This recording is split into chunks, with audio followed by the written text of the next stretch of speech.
Uh, what I want to talk to you guys about is something personal about myself and about the institution that I represent, Bayyinah, and some plans that I have. And when any major public forum I get, I'm sharing these plans with you guys. Alhamdulillah, after Hajj, I was telling some close friends here too, that after Hajj I felt like I got a lot of clarity after coming back from Hajj.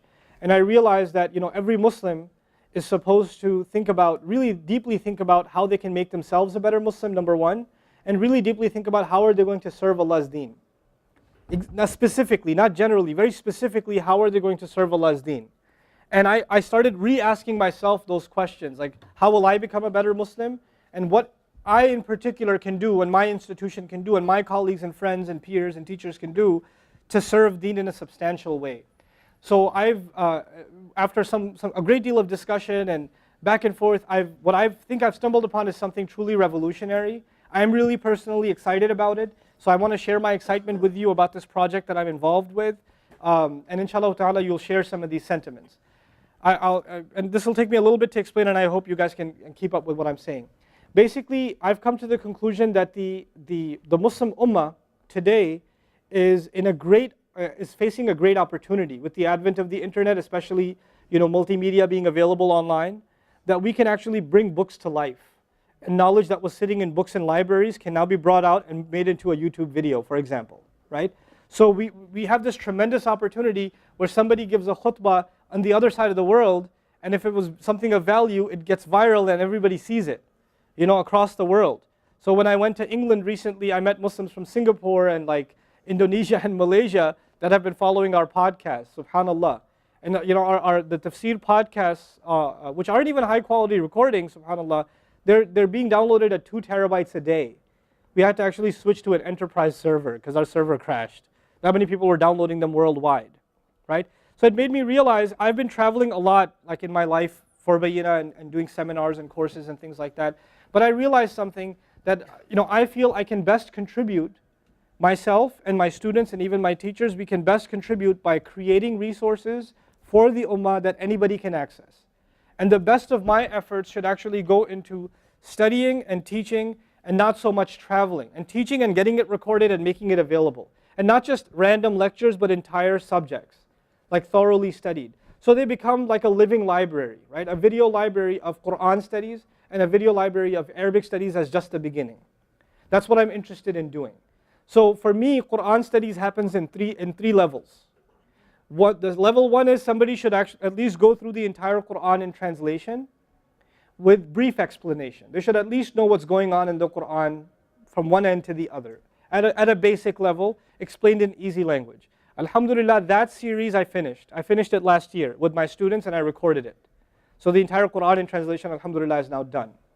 The second was to do actually an in-depth study of a handful of surahs every year. And when I say in-depth, I really, really mean in-depth. It takes me maybe 4 months to do a surah that's 1 page long, or 1.5 pages long. 4 months to study for it and present it. It's a lot of work. And actually, I can't even study for it myself. I have to have a team of graduates from our program dedicated to specific areas of study, and then compile all those notes together, and then teach those courses. Because I want also not only a basic education of the Quran to be available to Muslims, but a deep understanding of the Quran also to be available to Muslims, and I'm dedicating myself to that as well.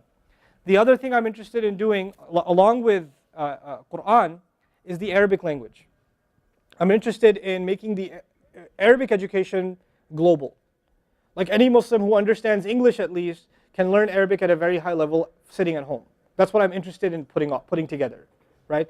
And I've put some things together for a start. Some of you know about that.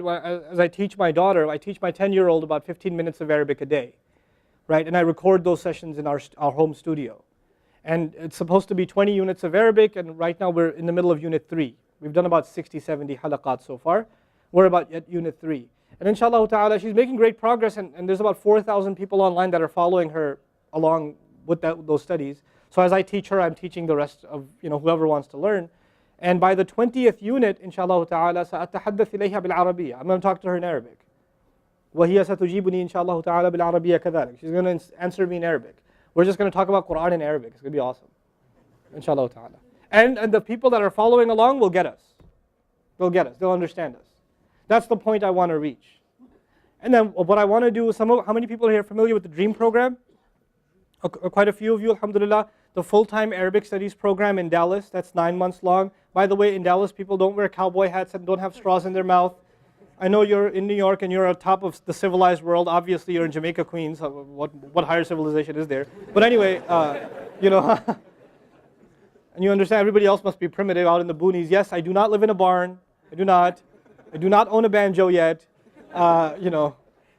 But I will tell you, so the 9-month program, I'm doing it, and I'll probably do it for another 2 years at least, inshallah ta'ala. But I'm actually hoping to get it professionally recorded in a way that can help other people learn the same material, at least the Quranic Arabic portion. So by the end of next year, by not this summer, by next summer, the entire DREAM curriculum will also have been recorded and posted, inshallah ta'ala. But I'm interested in not just myself, but actually taking scholars, teachers, specialists in any field. Like, you know, for example, the Nurani Qaida, the Alif Ba Ta. I want to find the best teacher for the Nurani Qaida and get him to teach the thing on camera so everyone in the world has access to the best Alif Ba Ta teacher ever on video. I want to take the best teacher of the Alfiya of Imam Malik, the best teacher of the Ajurumiyya, the best teacher of Elementary Modern Standard Arabic, the textbook by Cambridge University, the best teachers for every Arabic curriculum out there. I want it taught and posted. Everybody, like the Medina books, or the Cambridge books, or the Georgetown books, or the Ar-Riyadh, the Saud curriculum, or Al-Arabiya Bayna Yadayk, or whatever curriculums out there, An-Nahw al-Wadih, the grammar curricula, Arbika Muallim wal Insha, you name it. If there's an Arabic curriculum out there, I want it taught and posted by the best teachers I can find, inshallah ta'ala. So this becomes not just a library of knowledge, but a library of teaching. Now how cool would that be? Because then you know what will happen? All over the world, inshallah ta'ala, the homework for people will be, like in school, Islamic schools, the homework will be to watch the video. The homework will be to watch the video. And in school, they'll just do the application. They'll do the exercises. So they got the best lecture they could have gotten on the subject, and now they're just applying themselves, inshallah ta'ala. I think it's a revolutionary model. And I'm hoping to actually gather all of that talent and put it in one place. So it becomes a one-place solution for Arabic studies, Quran studies, and eventually also, inshallah ta'ala, Islamic studies. And I'm really excited to have Sheikh Omar Suleiman on board, and he's starting to work towards the Islamic studies side with me, with thematic tafsir and also with history. Because I actually want to eventually open up an entire Muslim history channel. So we have entire history programs on the history of Andalus, the history of the Indo-Pak subcontinent, and the history of Islam there, the history of the Kaaba, the history of the Prophet ﷺ, all aspects of Muslim history, like a one-stop resource, which I personally think can absolutely revolutionize how Islam is taught anywhere in the world. I really think it has that potential. So that resource for now, it's already launched. It's called Bayyina TV. It's at bayyina.tv. I announced that yesterday. But I didn't share the larger vision for it. I'm actually, hopefully, inshallah ta'ala, at this summer, I'm hoping to travel to Turkey and also to Malaysia to meet with faculty at the Islamic universities there and hope to start some collaborations with them. Alhamdulillah, I'm already talking to some instructors and ulama in England and other places that are willing to contribute some very specific things for me to build this very, very large library. The eventual goal of this, inshallah ta'ala, is not just to make these teaching resources available, but then I'm going to take my institution where I teach Arabic full time.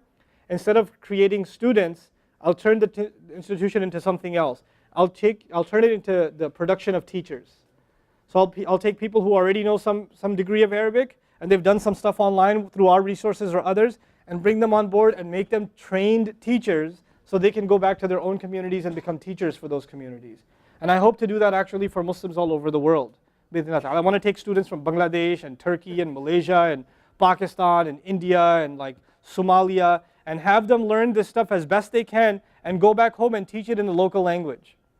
And I don't just want anybody. I want young men and young women that already have a bachelor's, hopefully a master's degree in a professional field, that are intelligent in the professional sense of the word, and now they get proficient in the religious sense of the word, and then they go back and teach. Because that is a segment of society in the Muslim world, everybody thinks they're not religious.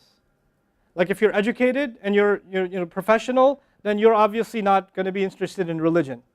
Right? So when religion starts coming to society from young men and women, the women start doing their own halaqat, and teaching, and the men start teaching their halaqat, and these young charismatic brothers and sisters, inshallah ta'ala, the dynamic even of the Muslim world can change. We can bring a new culture to the ummah. We're sitting at that opportunity. So I'm really, really excited about that, inshallah ta'ala. I'd like you to check that out at bayina.tv. And at this point, inshallah, I'll open it up for any questions you might have, which probably you do not.